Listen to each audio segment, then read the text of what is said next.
Cela a été un plaisir de savoir que vous êtes nombreux à nous suivre. Mesdames et messieurs, bonjour.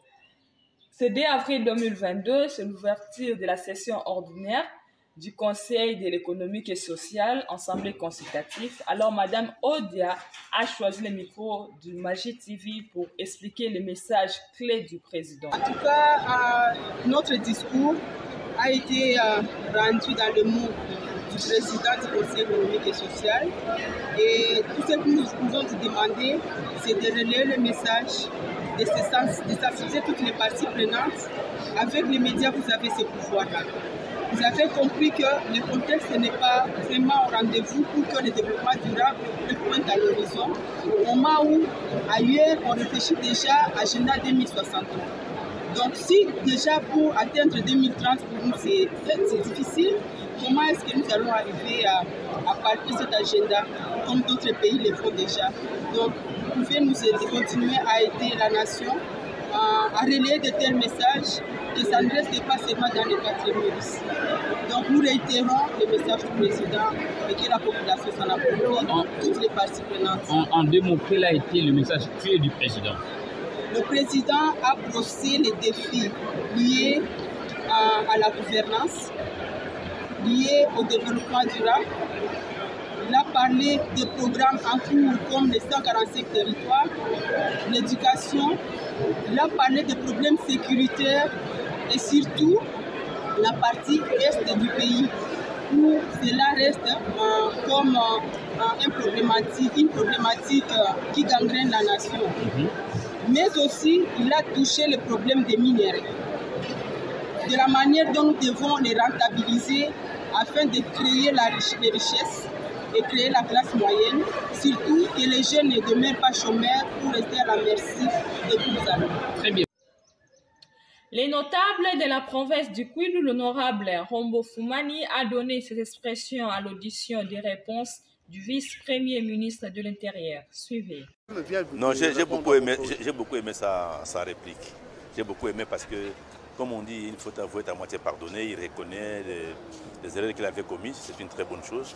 Mais là où je ne suis pas tout à fait d'accord lorsqu'on veut trouver des solutions pour les Sankourou et qui propose peut-être qu'on trouve un commissaire pour aider les Sankourou à sortir de là. Moi, par contre, je trouve que nous avons une solution. Nous pouvons demander à la CENI d'accélérer les élections au niveau du Sankourou. Et tout de suite après, on a un gouverneur avec un gouvernement qui sera mis en place. Des élections bien sécurisées. Et la deuxième façon, c'est de demander aux collègues des Sankourou, parce que je sais qu'ils ont beaucoup de problèmes. Nous aussi, on n'a pas de problèmes au Kwilu et ailleurs, mais je crois qu'ils ont plus de problèmes que nous. Ils peuvent se surpasser, transcender leurs divergences pour l'intérêt de la province. Vous avez des recommandations à faire au ministre de l'Intérieur? Le ministre de l'Intérieur.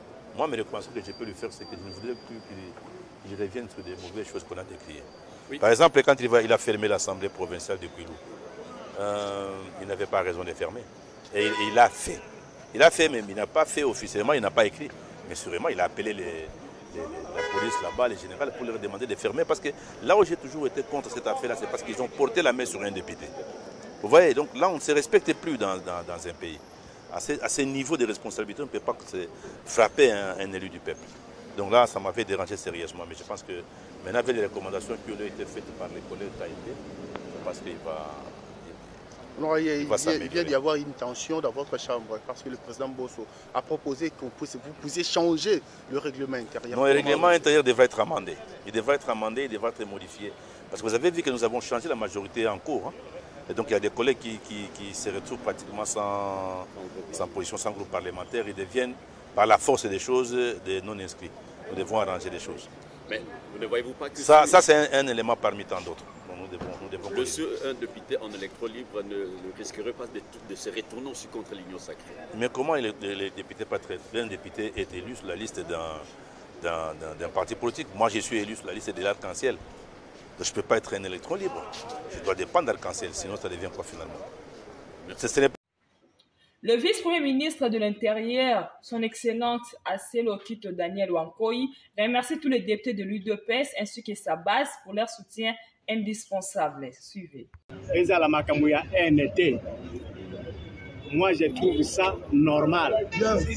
Mais ce qui est aussi le manandenge, il y a qui haine, on a des problèmes.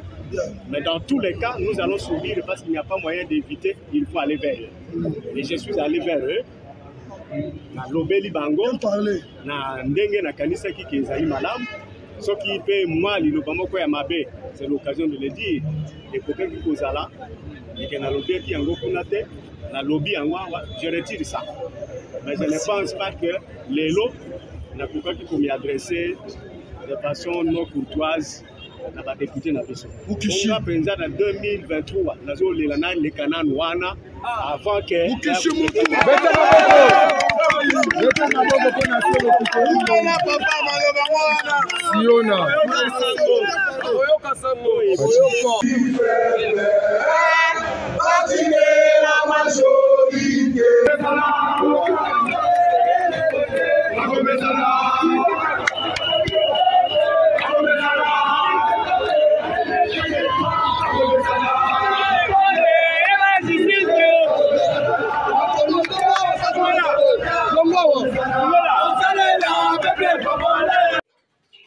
Merci d'être nombreux à nous suivre sur Magie TV. Alors n'oubliez pas de vous abonner sur notre chaîne YouTube et partager le lien. Quant à moi, je vous dis au revoir.